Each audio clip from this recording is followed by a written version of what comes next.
Este episodio contiene escenas de abuso a menores e ideaciones suicidas. Se recomienda discreción.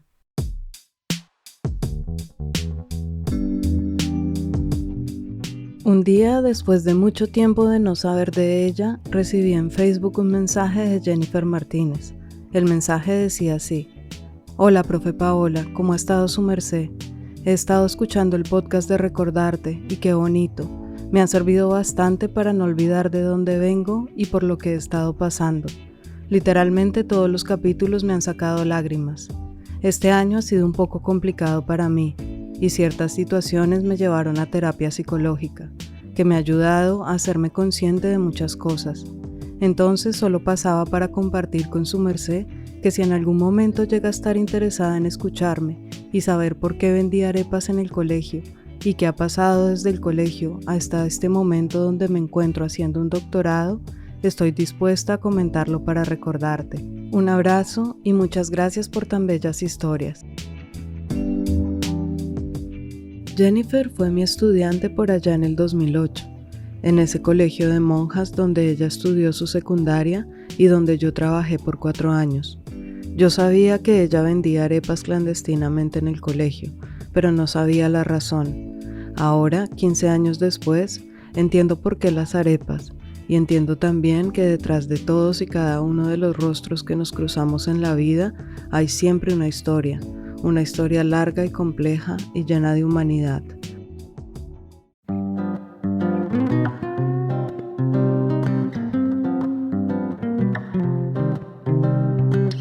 En el episodio anterior dejamos a Jennifer terminando la secundaria y a punto de ingresar a la Universidad Nacional. Hoy seguimos con la historia justo en ese punto. Yo soy Paola Cadena y esto es Recordarte, un podcast donde la vida es una historia y la voz el acontecer sonoro de la memoria.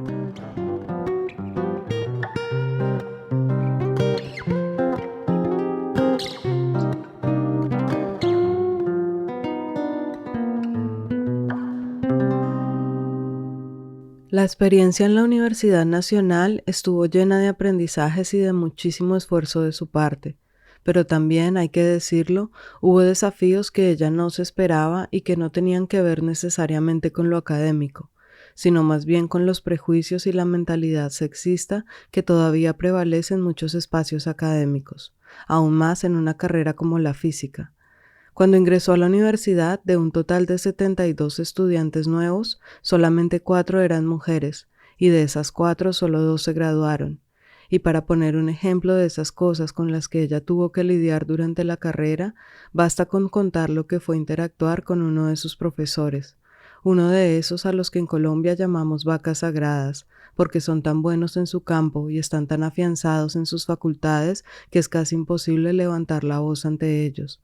Ese profesor, un día cualquiera en medio de una clase, les dijo a todos: Es que el edificio de Física, Matemáticas y Estadística tenía algo de reputación hasta el día que dejaron entrar a una mujer a estudiar y no a hacer aseo. Y Jennifer era la única mujer presente en ese salón, la única mujer que tuvo que escuchar eso, sentirse directamente atacada y guardar silencio. Pero es que tampoco era mucho lo que podía hacer. No solo el profesor era prácticamente intocable, sino que además ella sabía que no había otra oportunidad para construir su futuro. Su padre le había dejado claro que él no iba a apoyar un cambio de carrera, o terminaba esa o no sería profesional. Siempre lo tuvo claro y su determinación nunca flaqueó. Se tardó 7 años en graduarse porque ya no tenía la libertad de dedicarse exclusivamente a sus estudios. Tenía también que estar pendiente de su madre, que tuvo 7 cirugías más en su pie. Tenía que pensar en su economía personal y en la de la casa, porque su padre le seguía ayudando con lo mínimo posible y el resto corría por su cuenta. Así que antes de graduarse, ella empezó a trabajar como profesora en preuniversitarios y luego encontró otro empleo extra digitalizando datos en una compañía de seguridad. Trabajó mucho, se esforzó mucho y con su madre superaron crisis económicas complicadas donde incluso a quienes creían aliados les dieron la espalda. Su padre, por su lado, seguía siendo el mismo de siempre, con su actitud autoritaria e intransigente. Mi mamá y yo le teníamos miedo, o sea, yo a veces aún le tengo miedo. Ella seguía estudiando y un día recibió un mensaje de un amigo que había conocido en la universidad, una de esas señales que llegan a veces en la vida y que parecen insignificantes, cotidianas, pero que después del tiempo entendemos que tenían el germen de algo que puede cambiarlo todo. Este chico había terminado la carrera en la Nacional y se había ido a hacer una maestría en Brasil. Luego, en su doctorado le habían ofrecido pasar un año en Italia, estudiando, y desde allá le mandó un mensaje, uno claro y simple. Me dice como, estoy en Italia, si quiere visíteme, estoy en Roma. Let's suppose that you were able every night to dream any dream you wanted to dream.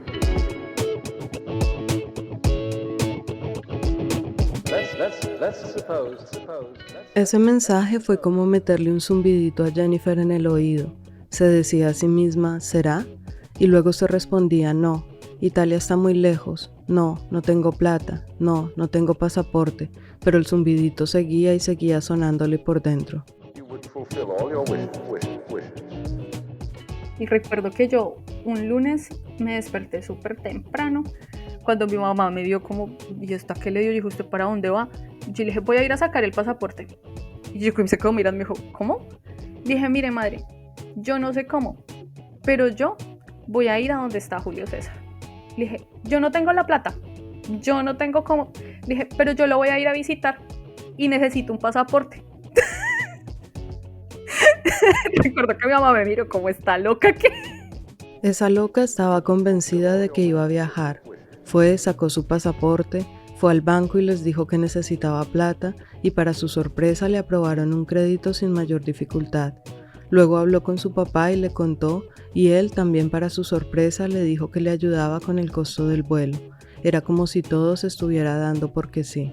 Y pues bueno, yo llamé a mi amigo y le dije como, ¿a dónde hay que llegar? Era la primera vez que salía del país, la primera vez que se enfrentaba a un lugar donde no se hablaba su idioma, la primera vez que se sentía tan lejos de casa. Su amigo la recibió y fue un acompañante y su guía turístico. Ella se quedó 25 días en Roma y ese viaje le cambió la forma de ver el mundo. Definitivamente cuando uno sale del país, o sea, el que se sube en el avión es diferente al que vuelve. Ver esa otra realidad que solo imaginaba o había visto en libros o en las películas, pararse ahí y ver que era cierto, que todo eso existía, removió muchas cosas en Jennifer. Fue impresionante para mí. Recuerdo que algo que me cambió bastante fue haber visitado el Museo Vaticano y ver la Escuela de Atenas. Porque yo solo lo veía en libros, en las enciclopedias que habían en casa, y el llegar allá y verlo, recuerdo que se me derramaban las lágrimas. Y y él era, ¿qué pasó? Porque está tan contenta que está llorando. Y yo le dije, eso para mí solo existía en mi libro. Y y verlo lo grande que es y todo. Estaba extasiada de ver el mundo y lo grande y lo lleno de posibilidades que era. Pero no fue solo eso lo que hizo un cambio en Jennifer, también fue el hecho mismo de haberse ido, de haberse separado durante todos esos días de su madre. Fue una situación en la que yo llegué y dije, bueno, estoy dejando a mi mamá sola por un largo rato. Yo sé que, digamos, pues ella depende mucho de mí, yo dependo mucho de ella, tanto emocionalmente como económicamente, o sea, eran muchas cosas. Era tanto que, o sea, yo sabía que, digamos, yo sé que ella tiene algo y es que a ella no se le puede dar mucho dinero de una porque lo gasta todo. Entonces yo llegué y dije, bueno, yo me voy, pero entonces yo cogí en la biblioteca, en ciertos libros yo dejé plata escondida, por si se le acababa la plata, entonces yo le decía, vaya a tal libro, ahí hay plata, ¿sí? Y pues bueno, fue una experiencia muy buena que sirvió para ver, bueno, puedo estar lejos de mi mamá, ella puede estar también sin mí. Jennifer descubrió que moverse era posible, que otro mundo y otras formas eran posibles, y por eso al llegar de su viaje se dijo a sí misma, bueno, ahora como que me tengo que ir. Empezó a buscar maestrías que tuvieran beca y posibilidad de trabajo con la universidad. Para ella no había otra opción porque no tenía cómo costearse una matrícula y necesitaba un sueldo para vivir y para seguir ayudando a su mamá. Después de investigar mucho se dio cuenta de que las mejores opciones estaban en México o en Brasil, y finalmente fue este segundo país el que resultó. Se iba a hacer su maestría a la Universidad Federal de Ceará en Fortaleza. El único problema era que igual que cuando se quiso ir para Italia, esta vez tampoco tenía dinero. Así que se puso como única tarea trabajar trabajar como una loca y no gastar nada, reunir cada peso que se ganaba para ese viaje. Trabajaba los sábados, los domingos, los festivos, dictaba clases por toda la ciudad, seguía ayudando en la empresa aquella donde procesaba datos para el sistema de calidad y ahorraba todo.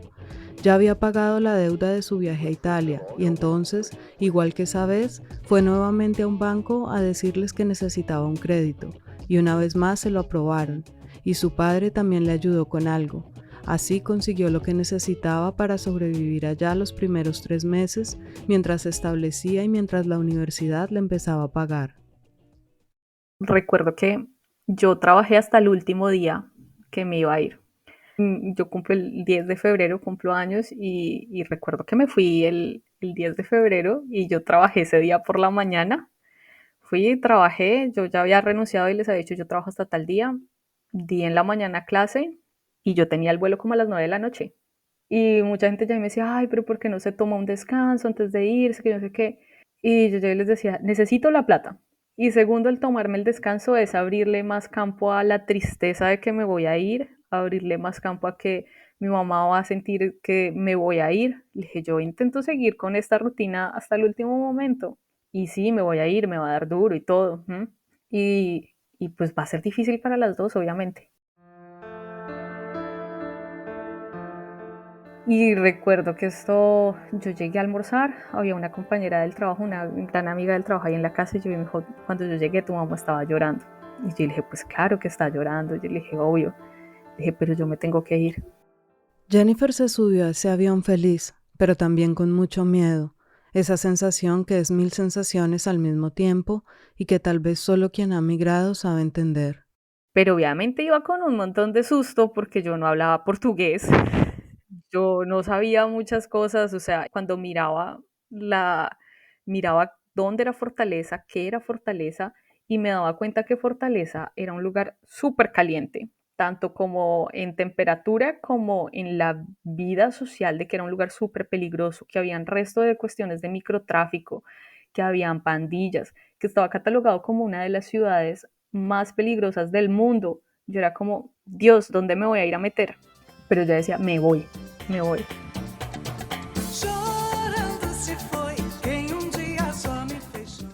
Recuerdo que ese día íbamos camino al aeropuerto y sonó la lambada.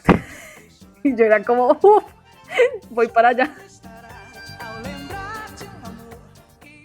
Llegó a Fortaleza, su segunda llegada, la segunda vez en su vida en que iniciaba de cero en un lugar nuevo donde todo lo conocido había quedado atrás, como cuando de niña llegó a Bogotá, al colegio gigante, donde todos hablaban con un acento diferente y se burlaban del suyo, así como esa niña llegó a Brasil.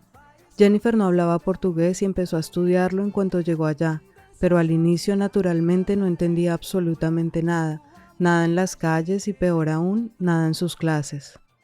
Yo recuerdo que yo llegué a hacer un curso que se llama Mecánica Estadística Avanzada. La mecánica estadística ya era difícil, esta era avanzada y era en portugués. Y la daba un profesor que es de la ciudad de Maranhão y ellos hablan demasiado rápido. El primer examen de esa materia lo reprobó y lloró mucho porque se sentía frustrada y pensaba que la iban a echar de la maestría, pero no fue así. Se empezó a adaptar poco a poco, a entender cada vez más la lengua, la ciudad, sus costumbres, incluso el acento marcado de sus profesores, a conocer gente de todo el mundo y creció muchísimo. Allí pasó casi 2 años, se fue en febrero del 2018 y debía graduarse para febrero del 2020. Pero ella había terminado la tesis 6 meses antes de esa fecha y estaba en búsqueda de un programa de doctorado. El problema era que en todos los programas la rechazaban porque no tenía aún el título oficial de la maestría, así que decidió pedirle al profesor que orientaba su proceso de grado que la dejara defender la tesis y graduarse antes, en diciembre del 2019, y él aceptó. Es como tan difícil a veces pasar por esos momentos como tan importantes fuera del país y solo, y recuerdo que yo me levanté, me organicé y salí. Yo era como, bueno, si estuviera en Colombia probablemente mi mamá estaría ahí. Lo tuvo que hacer sola, pero lo hizo. Defendió su tesis y como lo había pensado, terminó la maestría en diciembre y regresó a Colombia. Justo a tiempo, piensa ahora, porque de no haber adelantado todo su proceso, seguramente se hubiera quedado atrapada en la universidad, en medio de una pandemia, ya sin beca y sin sueldo y sin saber qué hacer. Al llegar, aunque para todo el mundo la decisión más lógica era que buscara trabajo en algo que tuviera que ver con su profesión, más específicamente que volviera a enseñar, Jennifer sentía por alguna razón que no quería eso. No sabía exactamente por qué, pero algo en su corazón le decía que en ese momento no quería enseñar, y siguiendo esa intuición, un buen día se paró y le dijo a su madre que se iba a una entrevista de trabajo en un call center, que su trabajo iba a ser contestar llamadas. La gente me decía como, venga, pero o sea, tiene la posibilidad de hacer otra cosa, no estar ahí contestando llamadas y tales. Y yo les decía, no, no me pregunten por qué, pero siento que no quiero irme a poner de profesora y siento que el call center me va a ayudar a desarrollar mis habilidades en inglés. Y pues bueno, me metí allá con tan buena suerte de que tomé esa decisión porque empezó el coronavirus. Empezó la pandemia y por la naturaleza de su empleo fue muy fácil transicionar al trabajo en casa. Se pasaba los días entre las llamadas del call center, una clase particular de portugués que daba en línea a un señor ecuatoriano que vivía en Estados Unidos y la búsqueda de un doctorado. En medio del caos que se vivía en el mundo, ella estaba tranquila. Estaba al lado de su madre, tenía un trabajo fijo, el señor al que le enseñaba portugués por Zoom por alguna razón se encariñó con ella y le pagaba 3 o 4 veces más de lo que valía la clase, y tenía tiempo de buscar becas y opciones para seguir estudiando. Había aplicado y había sido aceptada para un doctorado en Eslovaquia, pero estaba dudosa de enviar los papeles porque lo que le pagaba esa universidad solo le alcanzaría exactamente para vivir allá, y no para enviarle también dinero a su mamá. Entonces seguían la búsqueda, hasta que un día, como a las 5 de la mañana, sonó el teléfono de su casa. Como a las 5 de la mañana recibo una llamada en inglés y con acento chino. Y yo era como, ¿usted por qué me llama hasta ahora? Y luego él llega y me dice, es que soy Cao, soy el profesor Cao. Y yo como, ¡ah! ¿Profesor Cao? Let's suppose that you were able every night to dream any dream you wanted to dream. El profesor Cao era un profesor que ella había contactado meses antes, cuando todavía estaba en Brasil, porque le interesó mucho su línea de investigación y decidió escribirle y preguntarle por la posibilidad de hacer un doctorado con él. Ella le había enviado toda su información académica y su contacto, y por eso la estaba llamando ahora. Había una oportunidad en la universidad en la que él trabajaba y quería ofrecérsela. Jennifer le dijo que si estaba interesada y aplicó al doctorado. El señor al que ella le daba clases de portugués le ayudó a practicar la entrevista en inglés. Ella la presentó y pasó, y así su próximo viaje estaba en la mira. Esta vez el destino sería Finlandia. Y como si la vida se repitiera como un círculo, todas las veces igual y al mismo tiempo todas las veces distinta, esta vez tampoco tenía plata ni sabía cómo lo iba a lograr, pero estaba convencida que se iba para ese país lejano en el que hacía muchísimo frío. Por tercera vez se fue para el banco y pidió dinero. Ya había pagado el crédito anterior y le aprobaron uno más grande, y otra vez a trabajar como loca y a ahorrar cada peso, y otra vez a empezar a prepararse para otra despedida con su mamá. En esta ocasión no recibió mucho apoyo de su padre. Le compró 2 pantalones nuevos y eso fue todo. Pero el que sí la sorprendió fue el señor ecuatoriano al que le enseñaba portugués, que un día le pidió su dirección, le dijo que estaba en Bogotá y que quería pasar a llevarle unas cosas. Llegó en un Uber a su casa con un montón de ropa para invierno y también con un regalo para su madre. Y como sabía que ya estaba reuniendo dinero para el viaje, le empezó a pagar por las clases incluso más de lo que ya le pagaba. Welcome to Helsinki. Viajó nuevamente para febrero, esta vez el 7 de febrero del 2021, y como narramos en el episodio anterior, llegó a Finlandia para encontrarse con ese mundo absolutamente extraño, frío y blanco que descubrió a la mañana siguiente cuando abrió las cortinas. Y voy y miro la temperatura y era menos 27. Menos 27, abro las cortinas y veo todo eso lleno de nieve blanca. O sea, en la noche no me había dado cuenta porque había llegado de noche, ya estaba oscuro. Y veo todo eso blanco, nieve por todo lado. Nunca había visto la nieve. El profesor Cao no solo la recibió, la ubicó en una habitación para estudiantes y le hizo el primer mercado de cosas esenciales, sino que también, a los pocos días, la acompañó con su esposa a que comprara su primera chaqueta de invierno. La guió, la apoyó y estuvo para ella en toda esa etapa de adaptación.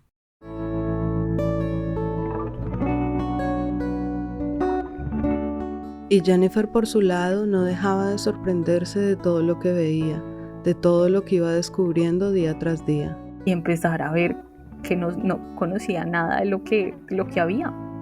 O sea, quiero comprar queso, pero hay como 1000 tipos de queso. Quiero comprar carne, aquí comen otros tipos de carne, aquí se consume carne de caballo y carne de reno y de oso.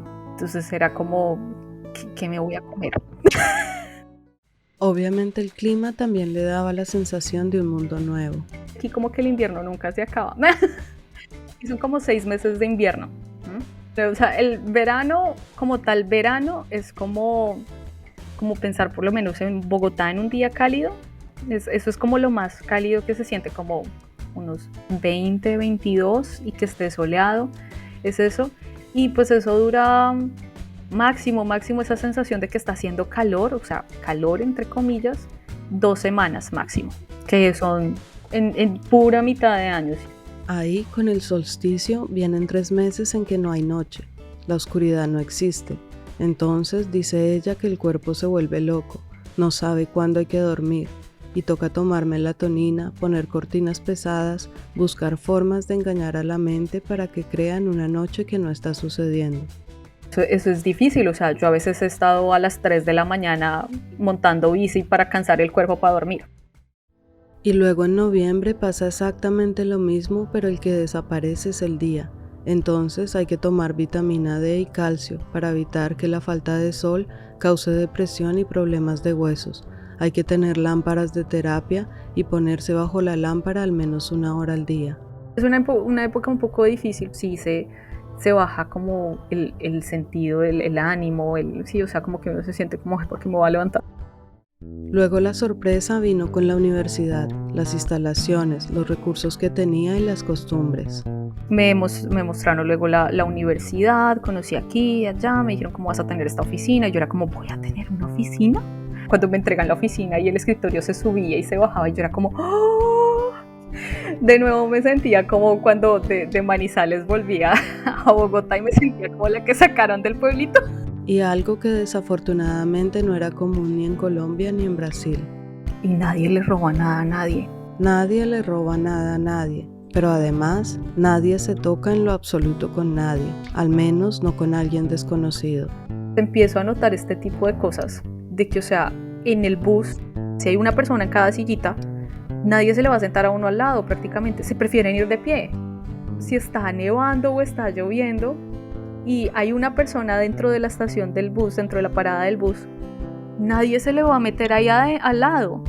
O sea, va a preferir la otra persona quedarse afuera, que le caiga nieve encima, que le caiga agua encima, pero no se le va a meter ahí a la otra persona. Y esa distancia no era solo física. Los finlandeses, dice ella, no se relacionan mucho con la gente que viene de afuera y hablan estrictamente lo necesario. A veces creo que puede ser la soledad que es un tanto difícil porque aquí no hay gente. O sea, yo a veces puedo pasar, o sea, que el viernes llego acá a la casa después de trabajar y puedo pasar todo el día acá en la casa y hasta el lunes que vuelva a salir. Y si salgo es porque porque siento como la necesidad de ver gente y a veces puedo salir y no veo gente, no me encuentro a nadie. Al parecer, la mayoría de personas pasan el tiempo en su casa, muchas veces tomando licor. Esta gente bebe bastante. O sea, yo pensaba que en Colombia se bebía hasta que llegué acá. Aquí beben muchísimo. Beben tanto que existe un verbo en el idioma que se llama kalsarikanit. Que el kalsarikanit es llegar a la casa a tomar desnudo.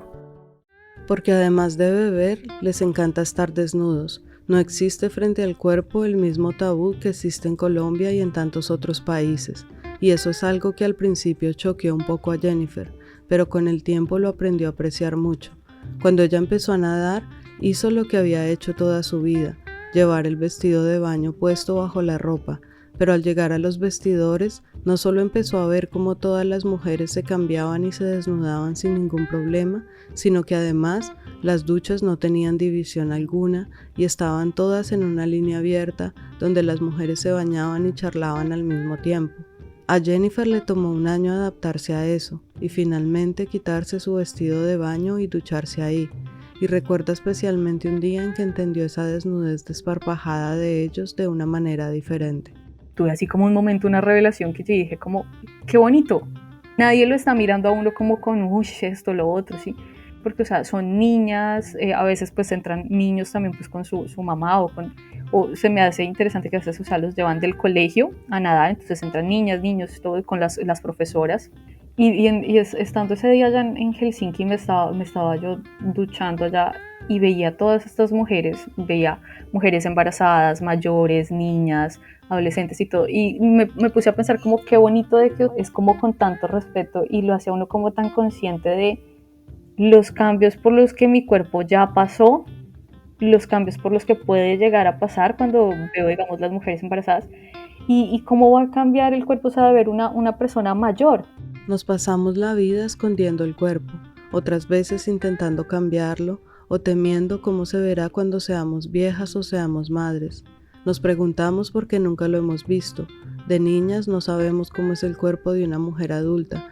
De adulta no sabemos cómo es el de una anciana, cómo se transforma el de una mujer embarazada.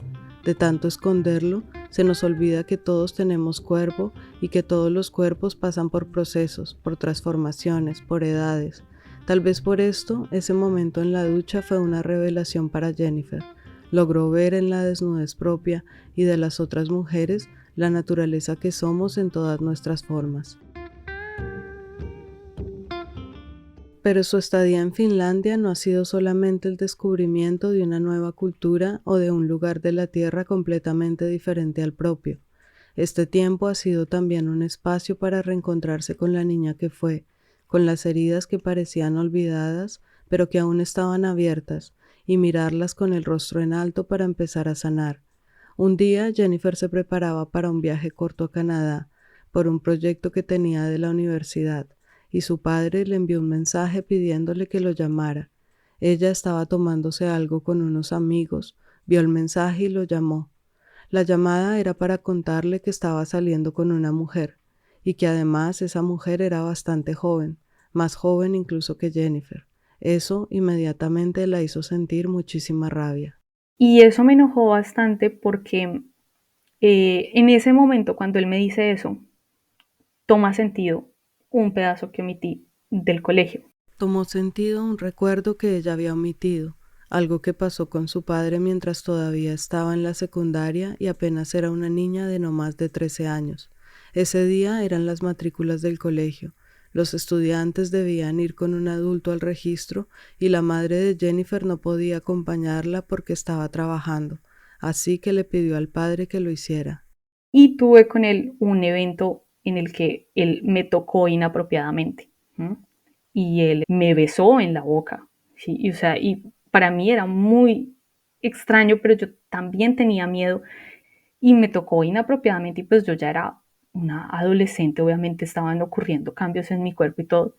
Y recuerdo él que llega y me dice, ay, mi vida se me hizo una mujer, algo así. Y o sea, fue como tan incómodo y yo tenía tanto miedo. En ese momento, en su recuerdo, la salvó la llamada de una amiga del colegio, justamente aquella que le compró un día la primera arepa. El teléfono sonó, Jennifer corrió a contestar y eso de alguna forma puso un alto a lo que estaba pasando. Y yo digo, al día de hoy yo pienso, menos mal ella llamó, porque si no, no sé qué hubiera pasado. Su amiga la llamaba para preguntarle dónde estaba porque todas las demás ya estaban en el colegio. Ella le dijo a su padre que se tenían que ir ya y salieron pronto. Llegaron y Jennifer no había desayunado, entonces él le dijo que fuera a comprar algo de comer. Jennifer fue a la tienda con su amiga y en el trayecto le contó todo lo que había pasado con su padre. La amiga le preguntó qué iba a hacer y le insistió en que no podía devolverse para la casa con él. Así que Jennifer decidió que el lugar más seguro al que podía ir era la iglesia donde ella servía como acólita. Yo llamé al sacristán de la iglesia y llegué y le dije, Eduardo, no me pregunte por qué, pero recíbame en la iglesia ahorita. Y le dije, yo necesito que me abra la puerta de la iglesia en un rato. Y él me dijo, listo. Y estoy feliz porque es la primera vez que cuento esto. Y solo lloro hasta el final. Las matrículas se terminaron y Jennifer le dijo a su padre que tenía que ir a la iglesia, que la dejara ya directamente, pero él insistió en que primero fueran a la casa a que ella se cambiara el uniforme. No le quedó de otra que hacerle caso, fueron a la casa y ella, llena de miedo, se cambió, y luego él la llevó a la iglesia y se aseguró de que entrara allí. Recuerdo que el sacristán de la iglesia, Eduardo, abrió, yo entré, se despidieron y cerró, y recuerdo que yo me puse a llorar, a llorar, a llorar. Jennifer no podía hablar, solo le salía el llanto. El sacristán, Eduardo, no sabía cómo reaccionar ni qué hacer. No entendía qué pasaba. La llevó a la casa cural donde estaba su habitación. Ella se sentó en la cama y siguió llorando. Yo le conté, a él lo que había pasado. Entonces, pues, yo le comenté a él todo lo que había pasado y todo. Y él me dijo, no malinterpretaste la situación o tal cosa. Y yo le dije, no, mira, pasó esto, esto, esto, esto y esto. Entonces Eduardo llegó y me dijo, cuéntale a tu mamá. Jennifer confiaba completamente en Eduardo porque se conocían muy bien. Ella iba a la iglesia prácticamente todos los días y allí siempre estaba con él. Por eso se sintió segura contándole todo y siguiendo su consejo, y por eso esa misma noche habló con su mamá. Y yo me acuerdo que yo esa noche yo le conté a mi mamá con muchísimo miedo. Yo le dije a mi mamá, yo le dije, a mí no me vuelva a dejar sola con mi papá. Le comenté lo que había pasado y recuerdo que la reacción de mi mamá fue, ¿quién sabe? Entonces en ese momento yo asumí que ella lo que estaba sintiendo era vergüenza de lo que había pasado. Entonces yo le dije que no, que nadie sabía. Entonces esto, no la juzgo a ella, pues porque obviamente sé que ella tenía mucho miedo, igual que yo. Y ella me dijo, no, que nadie se entere y pues yo me encargo de que usted no se vuelva a quedar sola con él. Pero entonces me dolió también eso de que no se hizo como justicia o no se habló, no se discutió esa situación y todo. Desde ese momento no se volvió a tocar ese tema en la familia. La única persona con la que Jennifer hablaba de esto era Eduardo, que siempre la escuchaba. Con el paso del tiempo, desde su mirada inocente, Jennifer decidió no culpar a su padre, creer, tal vez para protegerse a sí misma, que eso que había hecho su papá lo había hecho sin conciencia de sí mismo. Yo llegaba y pensaba como, o sea, como este tipo de cosas que uno piensa en Colombia, como no, se le metió el demonio por un momento, no era él, tal cosa. Pero cuando ya yo estando aquí y estando un día de viajar a Canadá, él me dice que está saliendo con una muchachita tan pequeña, con tanta diferencia de edad en comparación a él. En ese momento para mí tomó sentido y yo llegué y dije, a él no se le metió el demonio en ese momento cuando yo tenía como 13 años. Él sabía lo que estaba haciendo y era consciente de lo que estaba haciendo. Y no fue solo el hecho de que estuviera saliendo con una chica muy joven lo que detonó todo este proceso doloroso de recordar y repensar ese evento, sino que además su padre le envió una foto de su nueva novia, y al verla, Jennifer se vio a sí misma y a su hermana. Me molesta más, o sea, me molesta sobremanera de que esta chica es muy parecida a Jennifer y a mí. Físicamente se parece bastante, incluso, o sea, yo compartí la foto con una expareja que tuve y que sabe todo lo que pasó y todo. Y esta persona me dice, esa niña es muy parecida a ti. Físicamente esa niña se parece mucho a ti. Y esto no está bien, no es coherente, no. Sí, o sea, hay algo que no está bien. En ese momento se acercaba el primer viaje que Jennifer hacía a Colombia después de 1 año y 8 meses de haberse ido a Finlandia. Como todo viaje de un migrante que regresa a casa de visita, ella estuvo ocupada todo el tiempo. Se fue de vacaciones a Cartagena con su mamá y el resto de días se le fueron entre un almuerzo aquí y un desayuno allá, todos los días saludando y pasando tiempo con la mayor cantidad de personas queridas. Además, ella y su madre se preparaban juntas para su viaje a Finlandia, pues Jennifer la invitó a pasar con ella unos meses allá. El último día de su estadía en Colombia, Jennifer fue al barrio donde vivía su padre a despedirse de doña Tulia, una señora conocida y muy querida por ella, y estando en la tienda de la señora, pasó su papá, la vio y le dijo que quería hablar con ella. Subieron a su apartamento y él empezó a reclamarle. Le dijo que había estado tan ocupada que ni siquiera había tenido tiempo para invitarlo a un almuerzo.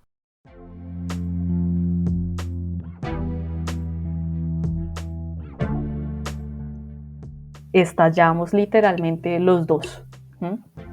Y yo le saqué un montón de cosas, le dije como, usted me pegaba muy feo, usted me pegaba porque sí, porque no, porque tal cosa, porque tal otra. Y le dije yo a usted, y me decía, es que usted me tiene miedo a mí. Yo le dije, claro que sí. Yo le dije, pero ya estoy lo suficientemente grande de que soy capaz de estar con usted en el mismo recinto, porque sé que no me voy a dejar de usted. Yo le dije, aquí donde estoy obviamente tengo miedo, pero también hay una parte de mí que me dice que no me voy a dejar de usted. Y fue una discusión así súper grande en la que él me decía que su mamá tal cosa, que su yo no sé qué tal cosa. Y yo le dije, mire, yo ya estoy cansada. Yo tengo casi 30 años y ustedes me han tenido en su tin-tan, su mamá, su papá, su mamá, su papá. Dije, a mí no me importa por qué se separaron. O sea, nos tratamos tan feo, pero a la vez fue un momento que necesitaba. O sea, yo estallé, yo lloraba y lloraba y lloraba. Y le dije, yo de pequeña lloraba y usted no me dejaba llorar. Y le dije, y eso no está bien, ¿sí? Dije, porque yo lloraba porque usted me pegaba y usted todo el tiempo era como, no llore, no llore. Y yo era como, ¡ah! Y dije, eso no está bien. Y le dije, usted cometió muchos errores conmigo y todo, ¿sí? Y llegué y le dije, o sea, llegué al punto que llegué y le dije, ¿a usted no se le hace extraño de que su otra hija puede tener relaciones de pareja medianamente sanas y las defiende ante usted y yo no tengo relaciones de pareja estables? Y es porque yo tengo una gran inseguridad respecto a estar con un hombre. Su padre la miraba sorprendido y Jennifer sintió que se desahogó como no lo había hecho nunca antes. Mientras tanto, estaba también su mamá llamándola insistentemente al teléfono, preocupada de que se hacía tarde y ella no regresaba. Y cuando Jennifer llegó a la casa, la madre notó que había llorado y le preguntó por qué. Estallé también con ella y le dije, mire, esta noche se acaba el su papá tal cosa, el su papá tal otra, no me importa más. Y entendió que ya no más, o sea, ella entendió que nunca más me volvió a hablar de mi papá. Y listo, ya no más. O sea, fue como un momento de que nos sacamos todos los trapitos al sol. Al otro día su padre fue al aeropuerto y se ofendió muchísimo al ver que Jennifer viajaba con su madre. Le dijo que él había invertido bastante en ella y que la que recibía los frutos era otra. Fue una despedida fría e incómoda, y después de eso pasaron mucho tiempo sin hablar, hasta el día en que Jennifer cumplió 30 años. Por alguna razón, aunque sus amigos le insistían en que debía hacer algo especial para celebrar, ella no quería. Dentro de sí misma tenía la idea, más bien la seguridad, de que su papá iba a hacer algo para dañar ese día especial. Me desperté ese día y tenía un correo electrónico de él. Ni siquiera un mensaje de WhatsApp, no una llamada, nada. Y el correo electrónico fue, o sea, fue algo un poco devastador, yo diría. En este momento de la entrevista, Jennifer me pidió que la esperara mientras buscaba ese mensaje en su correo electrónico y me lo leyó. Buenos días, hija hermosa. Espero que se encuentre muy bien y más el día de hoy, que es el día de su santo. Y en especial por ser el día en que llegaste a esta vida. Y que ya son 30 años de vida, hija hermosa, con muchos logros ya conseguidos y muchos más que faltan por llegar. Porque como siempre se lo he dicho desde pequeña, que usted va a ser una persona muy importante. Tú eres ese ser muy especial para mi persona después de mi madre sobre la tierra, por la cual aposté y aporté. Y que a pesar de la distancia y lo que haya pasado, te pido de todo corazón que me perdone por todas las faltas que yo haya cometido en esta vida. Pero quiero decirte que no es por quererme sacar el limpio en este momento, pero no todo lo malo que pasó fue culpa 100% mía. Ya que hace 30 años y 8 meses atrás, yo tomé una decisión la cual no fue la mejor de mi vida, a pesar de que esa persona ya me había mostrado en varias ocasiones su cara oculta de cómo es, y que yo traté de alejarme de ella. Yo caí, y a pesar de yo tener más de 31 años de edad en ese momento, a esa persona en la que sembré y aposté una semilla no era la adecuada. Además sé que hay personas que te recomiendan y te siembran cizaña para que afloren las cosas en los momentos más indicados para que usted tome sus decisiones a favor de los que en un momento no fueron buenos como se hacen ver en estos momentos. Pero yo sé que hay justicia divina, que Dios todo lo ve y considero que a ellos les ha de llegar su cuenta de cobro en su momento indicado y no van a poder detenerlo, así tengan los medios para poderlo hacer. De todas maneras y formas posibles, yo te deseo de todo corazón un feliz y hermoso día. Desde la distancia, con el respaldo y la bendición de la magna presencia del Todopoderoso, acompañado de toda la jerarquía de ángeles y seres de luz, para que te protejan de todo mal y peligro en todo momento y en cada paso que das de ahora en adelante para que puedas lograr lo que tú te propongas. Feliz día, hija hermosa, de parte de este viejo, que a pesar de ser como soy, hoy no quise dejar pasar este día por alto sin enviarte un pequeño saludo y estas líneas que hoy te escribo, las cuales he venido redactando poco a poco, ya que no me considero bueno para hacerlo. Hasta pronto. Aunque el mensaje empezó muy bien, para Jennifer hubo una parte que quedó retumbando en su cabeza una y otra vez. Hace 30 años y 8 meses atrás, yo tomé una decisión la cual no fue la mejor de mi vida. Hace 30 años y 8 meses Jennifer nació, y lo que el padre le estaba diciendo entonces es que esa mala decisión fue tenerla a ella, el error de su vida fue tenerla a ella, así lo sintió al leer el mensaje. Y me dice que, cometió un error, que la persona no era la adecuada, que, yo soy una apuesta y un aporte, yo soy como una inversión. Y eso me dolió bastante. Ese día Jennifer se fue a nadar, y mientras nadaba se estalló en llanto. Se quitaba la careta llena de lágrimas y nadaba con más fuerza. Lloraba y se movía entre el agua con dolor y con rabia.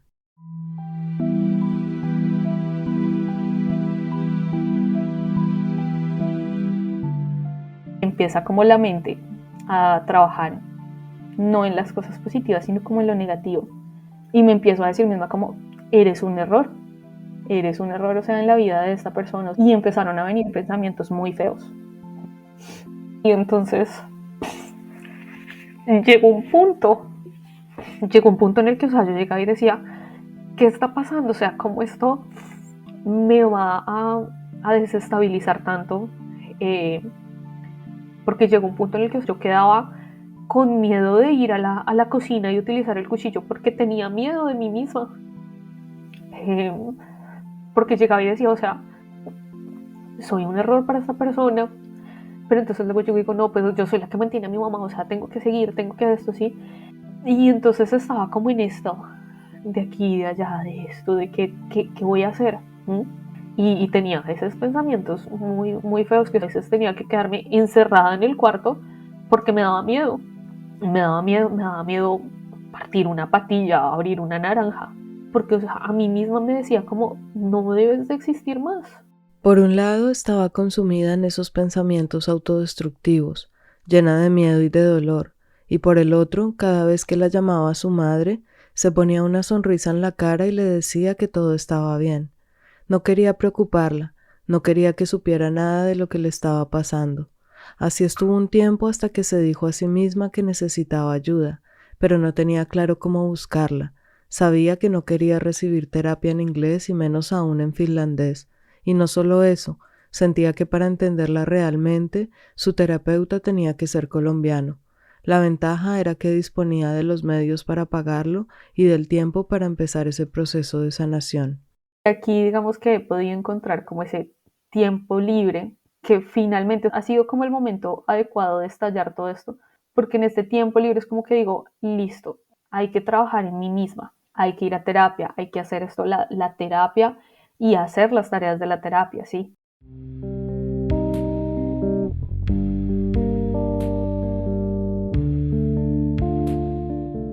Hay que llorar todo lo que no me dejaron llorar de niña. Hay que, digamos, a esta niña interior, comprarle lo que no le compraron de la caja. Entonces esto, afortunadamente estalló esta situación en un lugar donde, digamos, puedo tener ese tiempo para invertirlo en mí misma y en recuperarme y en reconstruirme. La hermana de una amiga de Jennifer es psicóloga, así que la contactó y con ella empezó su terapia. cuando inicié la terapia con la psicóloga. Ella llega y me dice como, bueno, hay que como empezar a escribir y escribir qué fue lo que nos hizo daño y todo. Y pues bueno, es algo que había dejado de hacer por mucho tiempo, escribir. Y entonces esto volví a escribir, escribí como todo este tipo de cosas por las que pasé, por cómo me sentía mal con él a veces, cómo me trataba mal y todo esto, ¿sí? Y hubo un ejercicio muy bonito que ella me puso que fue pedir perdón.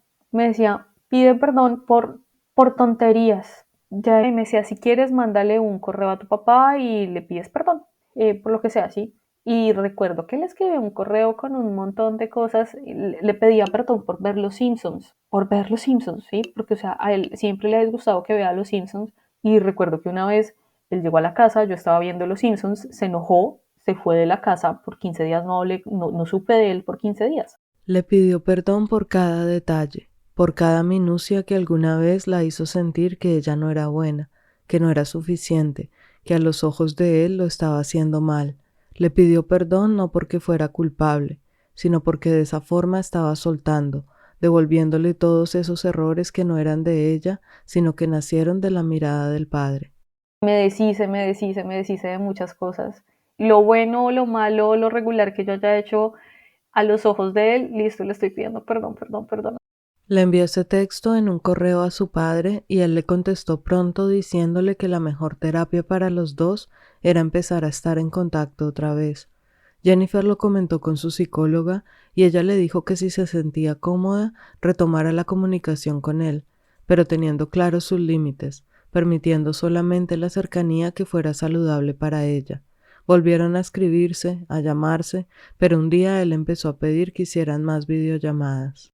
Lo discutí esto con la psicóloga y ella llegaba y me decía, eso no está bien, porque es que él te quiere tratar a ti como si tú fueras la pareja del, pero no, y él no te puede obligar a que lo llames con video y, o sea, no se siente como ese amor de padre, no se sentía como esa protección de papá, sino de como, no, es mía, sí, o sea, esa posesión. Con su madre, por otro lado, también hubo un proceso de cambios a partir de la terapia. Le tomó un tiempo, pero finalmente llegó el momento de contarle lo que estaba pasando y todas esas cosas que estaba descubriendo y tratando de sanar. Le comenté a ella que estaba en terapia y llegué y le dije, aquí también entre la relación suya y mía debemos de reorganizar muchas cosas, porque es que yo me hice a cargo de usted y usted nos hizo a cargo de mí en el sentido que debía hacer. Y al día de hoy, digamos, por ejemplo, pasa que mi mamá la invitan a algún lado y me pide permiso a mí. Y yo llego y le digo como, no es que me tenga que pedir permiso a mí, o sea, más bien dígame, o sea, dígame, quiero ir a tal lado y si no tiene el dinero, dígame si necesita algo de dinero y si yo puedo, pues le colaboro. Pero no es que me pida permiso a mí, porque es que usted es la mamá.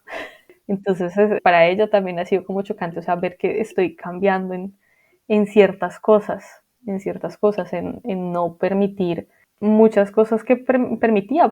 Jennifer ha estado entendiendo que incluso para los que más queremos puede ser difícil lidiar con ese cambio, pero al fin de cuentas, tal vez una de las cosas más potentes que ha entendido tiene precisamente que ver con eso, con comprender quién es la persona más importante de su vida.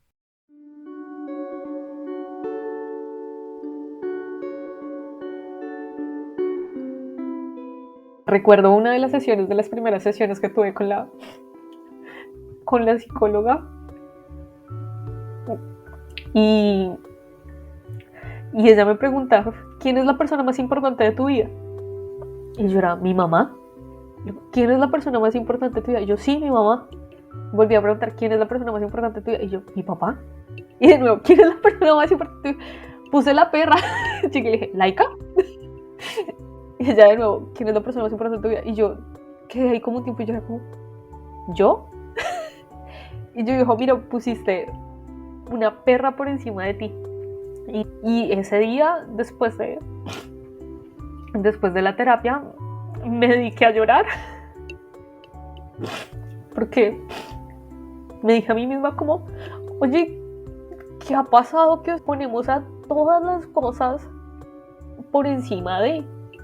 Y entonces he empezado como a descubrirme, a digamos, ¿Qué me gusta? ¿Qué no me gusta? ¿Quién soy? Porque todo el tiempo crecí como en un afán de que tengo que ayudar aquí, tengo que ayudar acá, tengo que trabajar, estudiar, trabajar, estudiar, trabajar, estudiar. En este punto, ya terminando nuestro encuentro, Jennifer utilizó una imagen que para mí fue preciosa, su manera de comprender eso que significa hacer terapia, conocerse, mirarse por dentro, llorarse y sanar.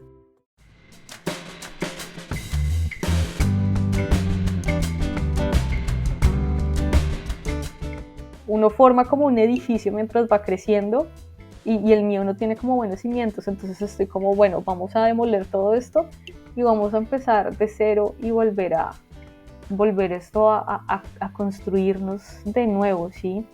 A mirar, a ver qué límites no se pusieron con uno mismo, con otros y a reorganizar todo, ¿sí?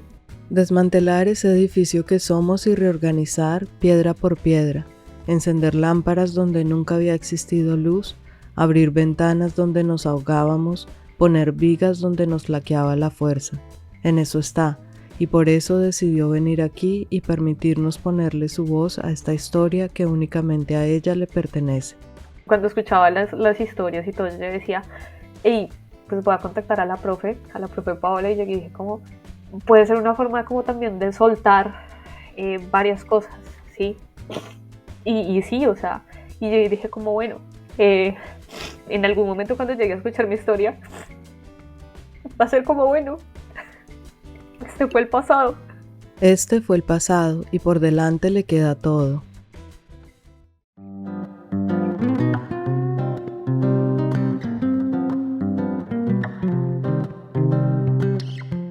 La producción de este episodio estuvo a cargo de Paola Cadena. La edición del guión es de Nidia Herrera y la música original es de Mike Forrestal. Gracias por escucharnos y gracias sobre todo a Jennifer por permitir que al narrarla seamos una parte pequeñita de su historia.